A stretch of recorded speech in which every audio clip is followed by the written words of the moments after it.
अस्सलाम वालेकुम 9th class. उम्मीद है आप सब घर में खैरियत से होंगे। बेटा मेरा नाम फरहान अहमद है और 9th physics chapter number 3 dynamics का लेक्चर नंबर 5 आज का हमारा टॉपिक है। आज बेटा हम पढ़ेंगे कि मास और वेट में क्या फ़र्क है और इसके साथ ही हमारा इस लेक्चर के अंदर एक एडिशन टॉपिक होगा Newton third law of motion, Newton का तीसरा कानून हरकत। चलिए बेटा आज का टॉपिक हम स्टार्ट करते हैं। देखिए जी, ये आपने कभी अपनी लाइफ में ऑब्जर्व किया हो कि जब आप किसी से उसका वेट पूछते हैं, वजन पूछते हैं, आप पूछते हैं कि भाई आपका वजन कितना है, तो फर्ज करते हैं कि वो शख्स कहता है कि मेरा वजन 60 किलोग्राम है। आपने उससे उसका वजन पूछा, लेकिन उसने जो आपको रिजल्ट में जो मैग्नीट्यूड बताया है बेटा, वो वेट नहीं बताया, वो उसने अपना मास बताया है। तो नॉर्मल जिंदगी में हम तो ये वेट और मास को कोई खास इतना बॉदर नहीं करते, लेकिन बेटा फिजिक्स में ये दोनों डिफरेंट टर्मिनोलॉजीज हैं। ठीक है, आज हमें दोनों टर्म्स को क्लियर करना है। मास और वेट में फर्क क्या है, कमियत और वजन में क्या फर्क है। सबसे पहले तो आप देख लें, आपके सामने एक मुकामा मौजूद है। जब आप इसको अपने असाइनमेंट से कंप्लीट करेंगे तो एग्जैक्ट इसी प्रेजेंटेशन में ही आपने इसको बेटा लिखना है। ठीक है जी, सबसे पहले डेफिनेशन है द क्वांटिटी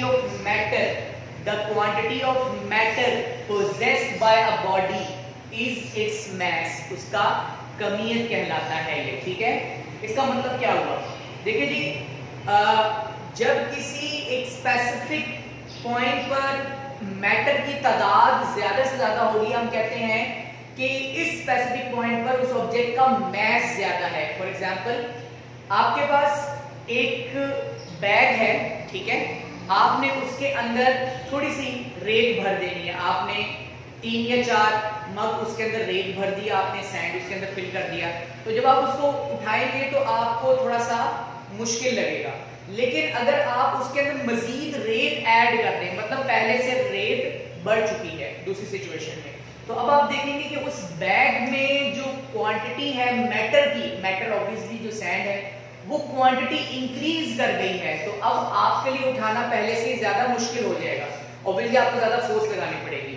तो हम ये कहेंगे चूंकि मैटर बढ़ चुका है, चूंकि किसी स्पेसिफिक मटेरियल का, स्पेसिफिक ऑब्जेक्ट का मैटर इंक्रीज कर गया है, इस वजह से इसका मास इंक्रीज कर गया है। याद रहे बेटा, ये जो मास होता है ये किसी ऑब्जेक्ट के मैटर पोजेशन को रिप्रेजेंट करता है, उसे एक्सप्लेन करता है। पोजेशन का मतलब है कि उसकी कितनी मलकियत है। हर शख्स का मास डिफरेंट होता है। ठीक है, फॉर एग्जांपल मेरा मास, आप अगर मैं ओपनली आपसे बात करूं तो जी मेरा मास है जी 65 केजी।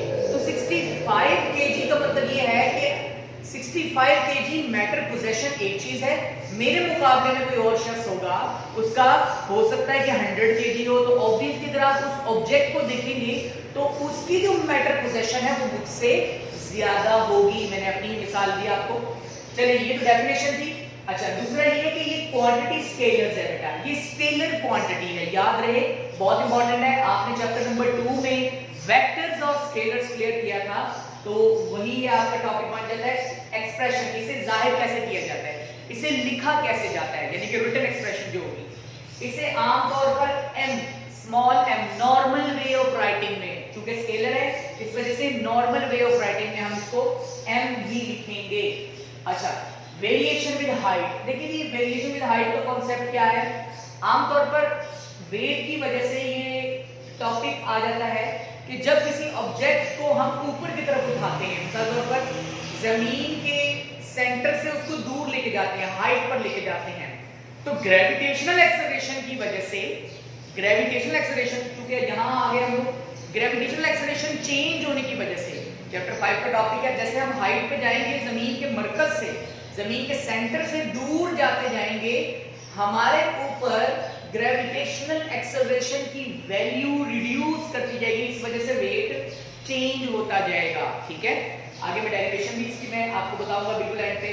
लेकिन जो मास है बेटा, ये हमेशा कांस्टेंट रहता है। मेरा मास जमीन अर्थ प्लैनेट पर भी 65 केजी ही होगा, जबकि अगर मैं मून पर चला जाता हूं तब भी मेरा मास 65 केजी ही रहेगा। mass will always be constant, ठीक है, इसका हाइट के साथ कोई लेना देना नहीं होता। इसे मेजर कैसे किया जाता है? इसे बेटा नॉर्मल फिजिकल बैलेंस से मेजर किया जाता है, ठीक है। इसका चैप्टर नंबर 1 में आपने टॉपिक क्लियर कर लिया था। सिस्टम इंटरनेशनल यूनिट, इसे मेजर कैसे करते हैं? इसको किस यूनिट में मेजर करते हैं बेटा? इसका जो मेजरिंग यूनिट है वो है किलोग्राम्स, केजी, स्मॉल के एंड जी, ठीक है।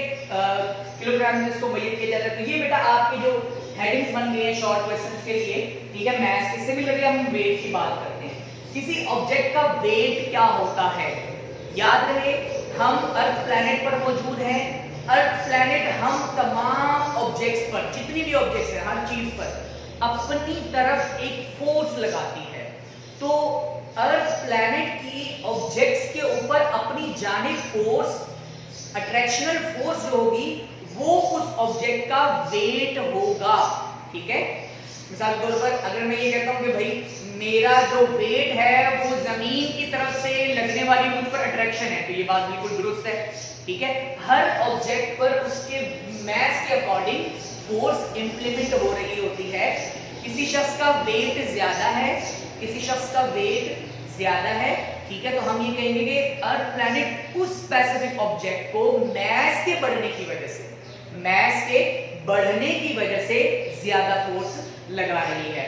अच्छा, जनरली न्यूट्रल फोर्स इनकी जो इनकी अर्थ की जो या किसी भी प्लैनेट की जो जनरल फोर्स होती है वो एक कांस्टेंट वैल्यू होती है।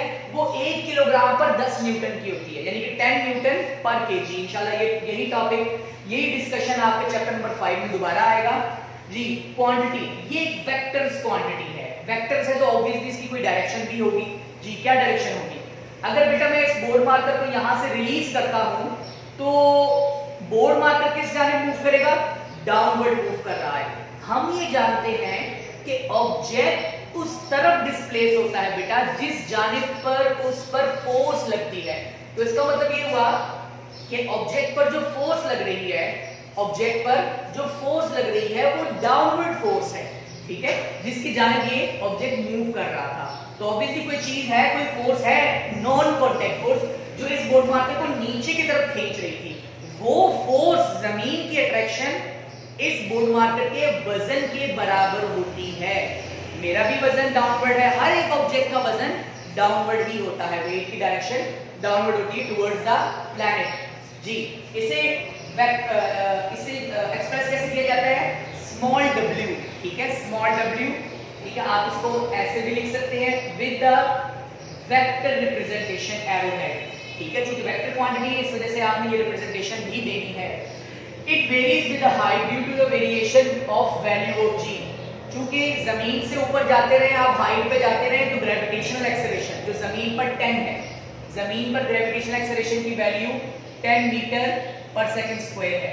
तो जैसे बेटा आप हाइट पे जाते रहें, ठीक है, ये वैल्यू रिड्यूस करती है, कम होती है, ठीक है। Variation of G with altitude का टॉपिक इंशाल्लाह हम क्लियर करेंगे आगे जी।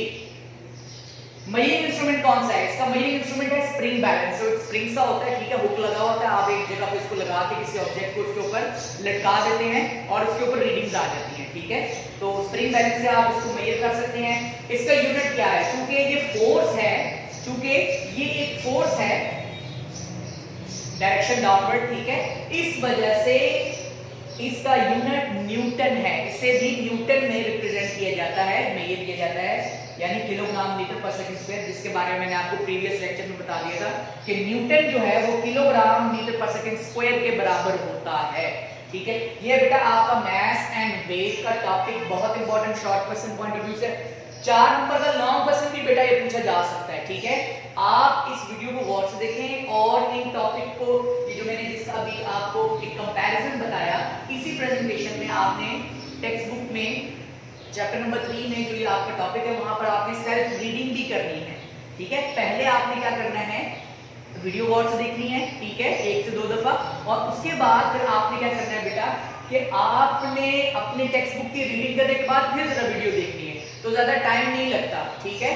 क्योंकि लेक्चर के 2 हिस्से बन रहे हैं, तो जितने हिस्से में मैंने ये क्लियर किया है, आप फौरन उस टॉपिक की रीडिंग भी स्टार्ट कर दें ताकि आपको क्लियर हो जाए और आप साथ साथ लाइंस को जो है ना प्रॉपर आप हाईलाइट भी करते हैं। जी नेक्स्ट टॉपिक आपका Newton third law of motion, Newton का तीसरा कानून है हरकत। ये बहुत इंटरेस्टिंग लॉ है बेटा, ठीक है जी। जो मैंने आपको शुरू में बताया था कि न्यूटन ने क्लासिकल फिजिक्स में, डायनामिक्स में अपने 3 लॉ पेश किए थे ऑब्जेक्ट्स के लिए, ठीक है। स्टेटमेंट क्या है? स्टेटमेंट है कि हर एक अमल का रद्द अमल होता है। अगर एक ऑब्जेक्ट एक दूसरे ऑब्जेक्ट पर एक्शन के तौर पर कोई काम करती है, कोई फोर्स लगाती है, तो रिएक्शन के तौर पर दूसरा ऑब्जेक्ट भी उसके ऊपर एक फोर्स इंप्लीमेंट करता है। तो ये जो फोर्स इंप्लीमेंटेशन है इसकी मैग्नीट्यूड हमेशा बराबर होती है, ठीक है। लेकिन मैग्नीट्यूड बराबर अगरचे होती है, लेकिन इनकी डायरेक्शन एक दूसरे के ऑपोजिट होती है। एक्सप्लेनेशन में मैं इसको दोबारा क्लियर करूंगा, फिर दोबारा सुन ले। Every action has a reaction which have same in magnitude but opposite in direction, clear.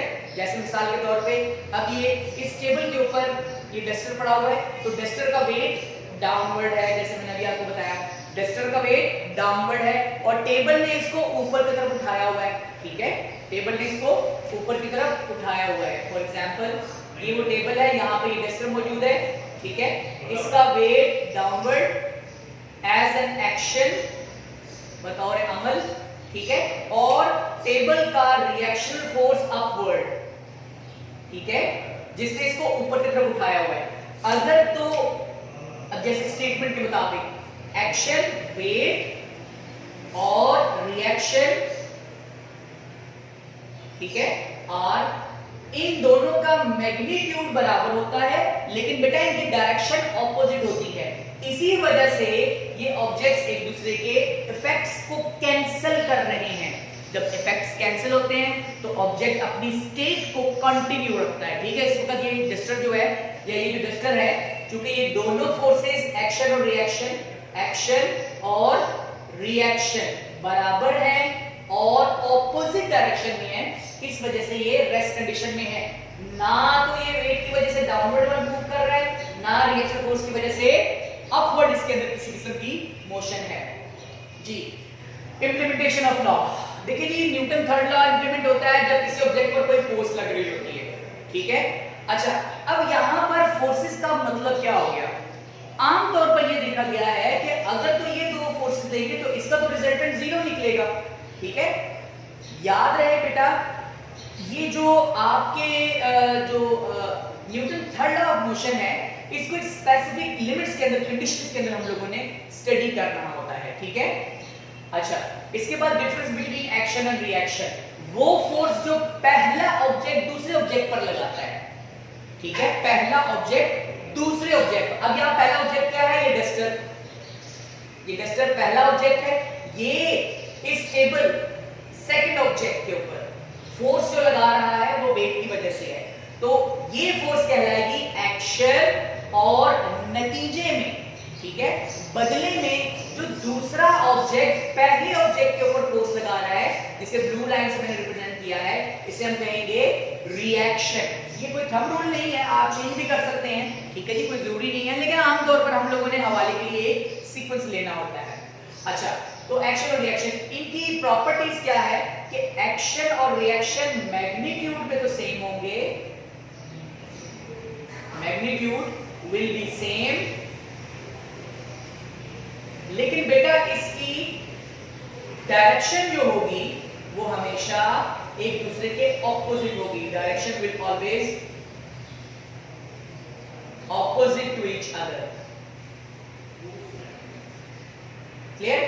अच्छा, चलिए जब हम इसको एक्सप्लेनेशन के साथ लेके चलते हैं। Book line on a table, एक किताब के एक मेज पर एक किताब पड़ी हुई है, तो ये भी एक सिचुएशन है जो Newton third law of motion को इंप्लीमेंट हम लोग इसके अंदर इंप्लीमेंट कर सकते हैं। हम देखते हैं कि जब एक, अब आप एज्यूम करें कि आपके सामने एक टेबल है, उसके ऊपर एक किताब पड़ी हुई है, किताब का वजन नीचे की तरफ है, ठीक है, एक्शन, और टेबल का रिएक्शन फोर्स जिसने इसको संभाले हुआ है, ठीक है। जब आप एक चेयर पे बैठे हुए हैं तो आपका वजन भी डाउनवर्ड है उस चेयर पे, ठीक है, या उस टेबल पर। तो लेकिन क्या होता है कि उस चेयर ने या उस टेबल ने आपको भी सहारा दिया होता है, आपको भी अपवर्ड डायरेक्शन में एक फोर्स लगाई हुई होती है, तो वो फोर्स आप पर रिएक्शन फोर्स होती है। बेटा चूंकि दोनों फोर्स बराबर है तभी आप बैठे हुए हैं, ठीक है। आमतौर पर कभी ऐसा भी होता है कि कोई शख्स चेयर पे बैठता है और वो गिर जाता है नीचे, चेयर टूट जाती है, इसका मतलब क्या हुआ? इसका मतलब ये हुआ कि मेरा जो एक्शन था उसके बदले में वो चेयर उतना रिएक्शन प्रोवाइड नहीं कर सका और अपने ब्रेकिंग पॉइंट पर पहुंच चुका, ठीक है, और वो चेयर टूट जाती है। आमतौर पर ऐसा भी होता है। अच्छा, एन एयर फिल्ड बलून, हवा से भरा हुआ है गुब्बारा। देखिए जी, हम देखते हैं कि एक बैलून के एक पॉइंट को, ओपनिंग को, जब हम यहां से इसको ऑब्जर्व करते हैं बेटा, तो इस सूरत में होता ये है कि आपने इसको यहां से नॉट लगाई हुई है, जैसे आप इसको यहां से ओपन करते हैं होता ये है कि इस पॉइंट से हवा तेजी से एक डायरेक्शन में मूव करती है। देखिए जो पहले एग्जांपल थी वो रेस्ट कंडीशन के लिए थी, ठीक है। रेस्ट कंडीशन के लिए बहुत सी मिसालें हो सकती हैं जो कि रेस्ट में हो सकती है। जैसे मिसाल के तौर पर मैं दोबारा थोड़ा सा पीछे से आता हूं, जैसे कि अगर आप इस फैन का वेट ले लें, इस फैन का वेट बेटा डाउनवर्ड है, ठीक है, और इस रूफ ने प्रॉपर हुकिंग जो की हुई है इसको वो अपवर्ड डायरेक्शन में खींचा हुआ है, इसको लिफ्ट करके रखा हुआ है। तो वेट डाउनवर्ड और लिफ्टिंग फोर्स जो अपवर्ड है वो रिएक्शन की सूरत में एक दूसरे को कैंसिल कर रही होती है। तो हम कहेंगे यहां पर भी Newton third law of motion भी इंप्लीमेंट हो रहा है। एनएफ की बात कर रहे थे, जब यहां से आप इस नॉट को ओपन करते हैं होता यह है कि यहां से तेजी से हवा बाहर की तरफ रश करती है, बाहर की तरफ निकलती है, खारिज होती है। तो हवा का एक तरफ निकलना और बलून का उस एयर की डायरेक्शन और वेलोसिटी के ऑपोजिट मूव करना, ये भी बेटा एक्शन और रिएक्शन का ही नतीजा है। ये भी आपके टेक्स्ट बुक में है, आप गौर से पढ़ेंगे टेक्स्ट बुक। बेटा आपसे बार बार रिक्वेस्ट कर रहा हूं कि प्लीज अपने इस सिलेबस को गौर से पढ़ें, ठीक है, कंप्लीट कंसंट्रेशन के साथ। वीडियोस आपके पास मौजूद है, बार बार देखिए कि सर क्या कह रही है, ठीक है, और फिर उस लाइन को आप रीड आउट करें, आप उसको अंडरलाइन करें, उनकी पॉइंट, उनकी सेंटेंसेस को निकालें, ठीक है जी, कॉन्सेप्ट अपने क्लियर करें। मोशन ऑफ अ रॉकेट, इस तरीके का जब आप एक रॉकेट की हरकत को देखते हैं तो होता ही है कि रॉकेट के बेस पे बिल्कुल नीचे वाले हिस्से पर ईंधन भरा हुआ होता है, फ्यूल मौजूद होता है, वो फ्यूल तेजी से नीचे निकलता है, ठीक है। ये बिल्कुल एग्जांपल आपकी एयरफिल्ड बलून वाली है। तो रॉकेट के फ्यूल का तेजी से डाउनवर्ड निकलना, खारिज होना, बर्निंग होना, ठीक है, उसके लिए एक एक्शन फोर्स प्रोवाइड करता है। और रिएक्शन की सूरत में क्या होता है कि वो जो रॉकेट है वो रिएक्शन की सूरत में अपवर्ड डायरेक्शन में मूव करता है।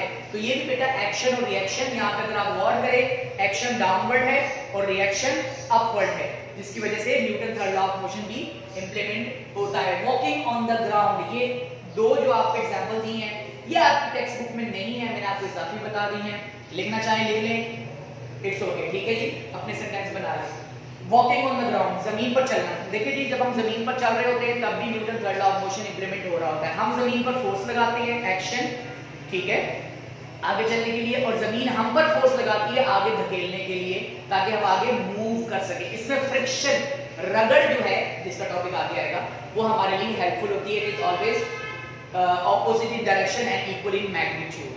जी, striking of ball on a ball. देखिए जी, आमतौर पर एक बच्चा है वो क्या करता है, एक बॉल को दीवार पर जोर से मारता है, तो जब वो बॉल दीवार से टकराती है, बॉल दीवार पर जो फोर्स लगाती है वो एक्शन है दीवार पर बॉल की, और नतीजे में क्या होता है कि वही दीवार उस बॉल पर ऑपोजिट डायरेक्शन में भी एक फोर्स लगाती है, जिसकी वजह से बॉल टकराकर वापस बाउंस बैक करती है। तो ये भी एक्शन और रिएक्शन का ही एक जो है ना आपके पास मैनिफेस्टेशन है। बेटा पूरा टॉपिक गौर से देख लें, जब आपको असाइनमेंट्स दी जाएंगी आपने असाइनमेंट को इन्हीं हेडिंग्स में प्रॉपरली आपने बेटा लिखना है। ये जो दो है मैंने आपको इजाफी बताई है, लेकिन आपने सिर्फ ये पहली 3 एक्सप्लेनेशन के एग्जांपल्स के साथ आपने एक्सप्लेन करना है। Thank you very much.